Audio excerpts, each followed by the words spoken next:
के पास आते हुए विजय कौशिक जी, कांग्रेस को क्या वास्तव में कोई नुकसान नहीं कुलदीप बिश्नोई के जाने से? देखिए, मैं आपको बड़ा स्पष्ट रूप से बताना चाहता हूं कि देश के प्रधानमंत्री माननीय नरेंद्र मोदी जी ने एक नया प्रयोग करके भारतीय जनता पार्टी को एक ऐसी वॉशिंग मशीन बना दिया है जिसमें सीबीआई और ईडी के द्वारा विरोधी नेताओं को लाया जाता है और फिर ईमानदारी का सर्टिफिकेट उन्हें दे दिया जाता है। तो कहीं ना कहीं जो हमारे कुलदीप बिश्नोई जी हैं, वो भी सीबीआई और ईडी के द्वारा घेर कर भाजपा में लाए गए हैं।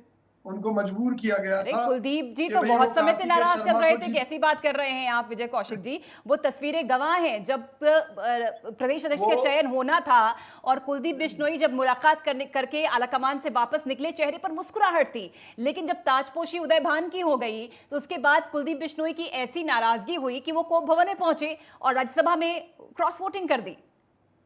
इसमें बीजेपी की गलती क्या है विजय जी? इसमें बीजेपी की गलती क्या है? मेरी बात तो सुनिए। सारी पार्टी में जो नियम है, सिस्टम है, उसके मुताबिक पार्टी कांग्रेस पार्टी चलती है, ना कि कुलदीप बिश्नोई जी की व्यक्तिगत जागीर थी कि उनके हिसाब से हमें कांग्रेस पार्टी को चलाना चाहिए था। पार्टी हाईकमान को जब ये पता चला कि कुलदीप बिश्नोई कांग्रेस में रहते हुए भारतीय जनता पार्टी के एक एजेंट की तरह काम कर रहे हैं, क्योंकि भारतीय जनता पार्टी उन्हें डरा धमकाकर, सीबीआई और ईडी का डर दिखाकर उनसे काम ले रही है और कांग्रेस को बदनाम करवाना चाहती है, हुड्डा जी को हरियाणा में कमजोर करवाना चाहती विजय है। कौशिक जी जब तो वो छोड़ पार्टी के चले हाईकमान गए, ने इस्तीफा निर्णय दे लिया। दिया, तब आप ये बातें कर रहे हैं। लेकिन मुझे अच्छे से याद है केसी वेणुगोपाल, रणदीप सुरजेवाला लगातार अपने अपने स्तर पर मनाने की आखिरी वक्त तक कोशिश करते रहे थे कुलदीप बिश्नोई को। नहीं, मैं तो अब भी मना नहीं कर रहा। मैं तो अब भी ये कह रहा हूं कि अंतिम समय नहीं तक नहीं, अभी हमने उन्हें आपने ये समझाने कहा की है कोशिश की है ना। कि जब कांग्रेस को पता चला मैंने कि ये कहा कुलदीप पार्टी बिश्नोई हाईकमान को जब बीजेपी पता की चला, कठपुतली हैं, पार्टी तब उन्हें कोई हाईकमान पद नहीं दिया। आपने अभी ये कहा विजय जी। आप नहीं, वही तो मैं कह रहा हूँ। पार्टी हाईकमान को जब ये बातें पता चली, तब उदय भान जी को जो है ये पदभार जिम्मेदारी दी गई हरियाणा प्रदेश कांग्रेस अध्यक्ष की। और उसके बावजूद भी जो उनके जो मित्र थे, कुलदीप बिश्नोई जी के मित्र रणदीप सिंह सुरजेवाला जी, उन्होंने उनको मनाने की कोशिश की। तो कोशिशें ये व्यक्तिगत तौर पर की गई। राहुल गांधी जी को जब ये खबर मिल गई तो उन्होंने मिलने से इनकार कर दिया, क्योंकि उन्हें पता था कि भी जब जो व्यक्ति विरोधियों के हाथों में खेल रहा है, उससे मिलने का कोई फायदा ये नहीं है, आप वो लोगों तो का हमारी हर आखिरी बात में कमी हथियार होता बताएगा। है। विजय जी आपके पास आते हुए, चूंकि कांग्रेस की कमजोरी रही है कि किसी भी वो चुनाव से या कोई भी कोई मसला होता है तो वो आखिरी मोमेंट तक कांग्रेस आला कमान कोई कदम नहीं उठाता, अनुशासनहीनता करते चले जाते हैं तमाम नेता, एक से बढ़कर एक दिग्गज आपसी मनमुटाव के चलते, अनुशासनहीनता के चलते, और ये आरोप लगाते हुए कि कांग्रेस में लोकतंत्र नहीं है, अनुशासनहीनता रहती है कांग्रेस में, कहते हुए कांग्रेस को छोड़ चुके हैं। कांग्रेस क्यों इससे कोई सबक नहीं लेती? हर बड़ा नेता कांग्रेस को छोड़कर जा रहा है, कांग्रेस क्या बची है हरियाणा में? पहली बात तो ये कि जो भाजपा अपनी पार्टी में लोकतंत्र की दुहाई देती है, कांग्रेस नेताओं के पैर पकड़ती है, उन्हें तमाम तरह के लालच देती है। अब जैसे कुलदीप बिश्नोई जी को ही ये भाजपा में लाकर उनके बेटे को भारतीय जनता पार्टी का उम्मीदवार बना रहे हैं, तो यानी कि जो इस क्षेत्र में भाजपा के लिए अपनी जान लड़ा रहे थे कार्यकर्ता, उन कार्यकर्ताओं के मुंह पर तमाचा मारने का काम भाजपा कर रही है। तो ये भाजपा में कौन सा लोकतंत्र है?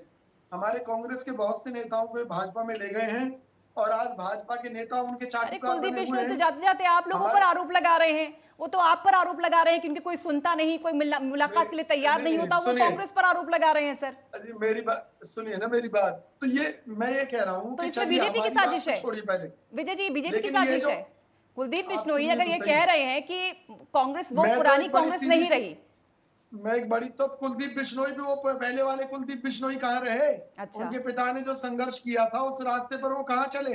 उनके पिता जो अंतिम समय तक कांग्रेस से जुड़े रहे, उनके साथ उनकी नीतियों पर वो कहाँ आगे बढ़े? उन्होंने तो उनकी नीतियों को धता बताते हुए भाजपा पर बार बार विश्वास करके अपना भरोसा खोया है, जनता के बीच में भरोसा खोया है, खुद विश्वासघात महसूस किया है भाजपा से। फिर उन्हीं के यहाँ क्यों गए? सीबीआई और ईडी के डर से। अरे भाई, आखिर सीबीआई और ईडी से कब तक डरोगे? आज कुलदीप बिश्नोई अपने बेटे को चुनाव लड़ा रहे हैं। भाजपा ने उनसे वादा किया है कि उनको एमपी की टिकट देगी, उनके बेटे को एमएलए की टिकट देगी। कल को उन्हें एमपी की टिकट नहीं दी तो यही जो कुलदीप बिश्नोई है क्या भाजपा में रहेंगे? मेरा सवाल ये है। हमारे बहुत से नेताओं को ये इसी तरीके से लेकर गए, उसका रिजल्ट क्या हुआ? हमारी पार्टी को जो छोड़कर जाता है वो पछताता है। आप अशोक तंवर को देख लीजिए, जिनका आप जिक्र कर रहे थे, कहाँ नहीं घूमे, एनएलओ में गए, भाजपा में घूमे, अब आम आदमी पार्टी में, अब फिर अपना भारत मोर्चा के नाम से प्रोग्राम कर रहे हैं, तृणमूल कांग्रेस में भी हो आए। तो कांग्रेस एक ऐसी पार्टी है जहां लोकतांत्रिक व्यवस्था है, जहां सबकी सुनी जाती है, सबको मौका दिया जाता है। और चौधरी भूपेंद्र सिंह हुड्डा जी के नेतृत्व में कांग्रेस इतनी मजबूत हुई है कि उस मजबूती से भारतीय जनता पार्टी की सरकार बौखला गई है, क्योंकि काम करने के लिए, बताने के लिए इनके पास कुछ नहीं है। मनोहर लाल जी की सरकार फेल हो चुकी है, हर मोर्चे पर फेल हो चुकी है, हजारों करोड़ के घोटाले, लाखों करोड़ के घोटाले इन्होंने कर दिए। अमित नेहरा जी, अगर आप तक आवाज पहुंच रही है तो एक बार रिएक्शन दे दें अपना।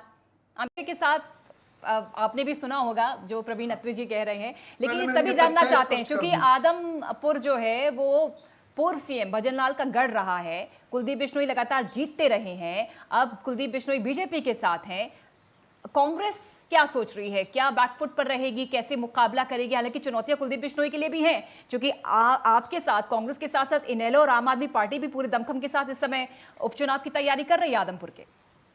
अभी जो भाजपा प्रवक्ता कह रहे थे कि मुझे तथ्यों की जानकारी नहीं है, तो मैं सबूत दे सकता हूं उन तथ्यों के। पहली बात, अशोक तंवर अगर विधानसभा चुनाव में भाजपा के जो कैंडिडेट थे उनके पक्ष में प्रचार कर रहे थे, तो क्या माना जाए कि वो कांग्रेस का प्रचार कर रहे थे? तो उन्हें भाजपा का ही आदमी माना जाएगा अगर वो भाजपा प्रत्याशियों के लिए, उनके हक में प्रचार कर रहे थे वोट डलवाने के लिए। कौन से चुनाव में, इनसे पूछ लीजिए कौन से चुनाव में प्रचार किया उन्होंने? गुड़गांव में किया, भाजपा के कई प्रत्याशियों के पक्ष में किया, यहाँ तक कि उन्होंने इनेलो प्रत्याशियों के पक्ष में भी किया। इनेलो का तो मैं भी कह रहा हूँ, बता रहा हूँ यार, तो मैंने भी बोला है, मैंने भी बोला इनेलो का। तो संभावनाएं टटोल रहे होंगे अशोक तंवर जी, भी संभावनाएं टटोल रहे होंगे। विजय जी अब उपचुनाव का जिक्र कर लेते हैं। ये जो उपचुनाव है आदमपुर वाला, वो कैसे कांग्रेस लड़ेगी? भजनलाल जी कांग्रेस नहीं छोड़ना चाहते थे, कुलदीप बिश्नोई जी ने उनके ऊपर दबाव डाला था अलग से पार्टी बनाने के लिए। हम आज भी चौधरी भजनलाल जी को आज भी कांग्रेस का ही अपना नेता मानते हैं। अरे जब भी आप पन्ने पलटेंगे इतिहास के, विजय कौशिक जी, यही पाएंगे कि भजनलाल ने क्यों छोड़ी कांग्रेस, क्योंकि वो नाराज थे, सीएम उनको न बनाकर हुड्डा जी को बना दिया गया। अच्छा सुनिए ना, अब बात कर लेते हैं आदमपुर उपचुनाव की। तो ये एक जो लालच देकर कुलदीप बिश्नोई जी को तोड़ा गया है और उनके बेटे को टिकट की गारंटी दी गई है और उनको लोकसभा चुनाव में टिकट देने की गारंटी दी गई है। अब इसके क्या परिणाम आएंगे वो तो बाद की बात है, लेकिन चौधरी भूपेंद्र सिंह हुड्डा जी के नेतृत्व में हम इस चुनाव को बड़े शानदार तरीके से लड़ेंगे और हमें पूरा विश्वास है कि हम जीतेंगे, गद्दारों पर पड़ेंगे भारी। ये हमारी कमिटमेंट है। ठीक है, हमारी पार्टी के साथ धोखा करके कुलदीप बिश्नोई जी ने कार्तिकेय शर्मा के पक्ष में जो वोटिंग की है उसका जवाब आदमपुर की जनता भी उन्हें देगी, और चौधरी भूपेंद्र सिंह जी हुड्डा के नेतृत्व में वहां जो हमारे प्रत्याशी चुनाव लड़ेंगे वो ये साबित करने में सक्षम रहेंगे कि पार्टी पूरी तरह से मजबूत है और हुड्डा जी के नेतृत्व में हरियाणा कांग्रेस का एक एक कार्यकर्ता पूरी मजबूती के साथ इस चुनाव को लड़ेगा। मलकानिया जी आप ठीक। विजय कौशिक जी, अब पंचायत चुनाव हरियाणा में, विधानसभा चुनाव, उसके बाद लोकसभा चुनाव, एक एक करके आपके सभी नेता नाराज, कांग्रेस से छोड़कर चले गए, आप अकेले कैसे चुनावी मुकाबले में उतरेंगे? पहली बात तो हम अकेले नहीं हैं। एक तो जिन लोगों को ये झांसा दे देकर ले गए थे वो सभी कांग्रेस की तरफ लौट रहे हैं। उदाहरण के तौर पर पूर्व संसदीय सचिव कुमारी शारदा राठौर जो इनके झांसे में फंसकर चली गई थी। विजय कौशिक जी, आपके हर कार्यकर्ता, हर नेता छोड़ने से पहले विजय कौशिक जी यही कहते हैं कि कांग्रेस सक्रिय नहीं है, आपके बूथ लेवल पर, जिला स्तर पर कोई संगठन नहीं है, कार्यकर्ताओं का मनोबल नहीं बढ़ रहा। उसके बावजूद अगर आपका कार्यकर्ता नेता छोड़कर जाता है तब आलाकमान बातचीत करने को तैयार नहीं होता, आरोप प्रसार आप बीजेपी पर बढ़ते हैं। नहीं, जो सीबीआई या ईडी के डर से या किसी लालच में छोड़कर जा रहा है उन लोगों से बात क्या करनी? अरे छोटे छोटे कार्यकर्ता भी जा रहे हैं सर, कार्यकर्ता ये कह रहे हैं कि सुनवाई नहीं होती, कार्यकर्ताओं को सम्मान नहीं मिलता। हरियाणा का प्रत्येक नागरिक कांग्रेस का कार्यकर्ता है, कांग्रेस का साथी है, हमेशा उसने कांग्रेस का साथ दिया है। वक्त बदली हुई परिस्थितियों में वो भाजपा के जुमलों में फंस गया था, लेकिन अब जुमलों से बाहर आकर वो फिर से कांग्रेस के साथ खड़ा हो रहा है। ये बताइए विजय कौशिक जी, अब माना ये जा रहा है विजय कौशिक जी, आने वाला चुनाव जाट चेहरा और गैर जाट चेहरे पर लड़ा जाने वाला है। आपके पास जाट चेहरे की तो भरमार है, एक बड़ा नेतृत्व है, लीडरशिप है, लेकिन एकमात्र जो गैर जाट चेहरा था कुलदीप बिश्नोई, जो बड़ा चेहरा था, वो आपको छोड़ चुका है कि आपको नुकसान नहीं होगा? ये जातिवाद का जहर घोलने वाली भाजपा, हरियाणा की जनता को जाट नॉन जाट में बांटने वाली भारतीय जनता पार्टी, इनको लड़वाने वाली भारतीय जनता पार्टी, कांग्रेस ऐसा नहीं सोचती है। सर्वधर्म सद्भाव में और भाईचारे में विश्वास रखती है। ना हमारे लिए कोई जाट है ना कोई नॉन जाट है। क्या भूपेंद्र सिंह हुड्डा जी ने केवल जाटों का फायदा किया था? क्या उन्होंने समाज की 36 बिरादरियों का फायदा किया था? हरियाणा को नंबर 1 बनाया, विकास के पथ में भी, तरक्की के क्षेत्र में भी, रोजगार के मुद्दे पर भी। आज हर मोर्चे पर हरियाणा फेल है, क्योंकि इसकी कमान खट्टर जी जैसे लोगों के हाथ में है, जिनकी पार्टी में जो इनके खिलाफ कोई बोलता है उनको बर्फ में लगा दिया जाता है। विपुल गोयल हो गए, राव नरवीर हो गया, और कितने नेताओं की फेहरिस्त है जिन्होंने भारतीय जनता पार्टी में कुशासन के खिलाफ आवाज उठाई, उनको लगा दिया गया बर्फ में। कांग्रेस पार्टी में लोकतंत्र है, यहाँ सबको छूट है, जो आना चाहे आए, कुछ भी स्वागत बोलने है, की छूट है, जो आला जाना कमान चाहे उनसे उसका भी मुलाकात स्वागत नहीं है। करता, हम जनता के नाराजगी लिए की छूट है संघर्ष और